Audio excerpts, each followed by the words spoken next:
জয় শ্রীকৃষ্ণ। নম তৎসৎ। শ্রীমদ্ ভাগবত গীতার প্রথম অধ্যায় বিষাদ যোগের 4 নম্বর, 5 নম্বর, 6 নম্বর শ্লোক আলোচনা করছি।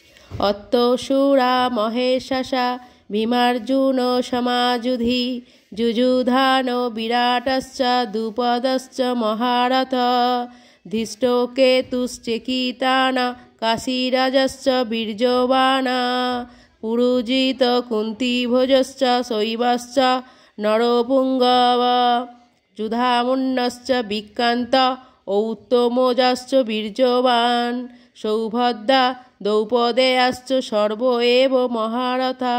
অর্থাৎ এই সমস্ত সেনাদের মধ্যে অনেকে আছে। ভীম, অর্জুনের মতো বীর ধনুর্ধারী রয়েছেন এবং যুযুধান, বিরাট, দ্রুপদের মতো মহাযোদ্ধা রয়েছেন, যেখানে ধৃষ্টকেতু, চেকিতান, কাশীরাজ, পুরুজিত, কুন্তিভোজ ও শৈবের মতো অত্যন্ত বলবান, পরাক্রমশালী, ঔত্তমজা, সুভদ্রার পুত্র এবং দ্রৌপদীর পুত্রগণ, এইসব যোদ্ধারা সকলে এক একজন মহারথী। জয় শ্রীকৃষ্ণ।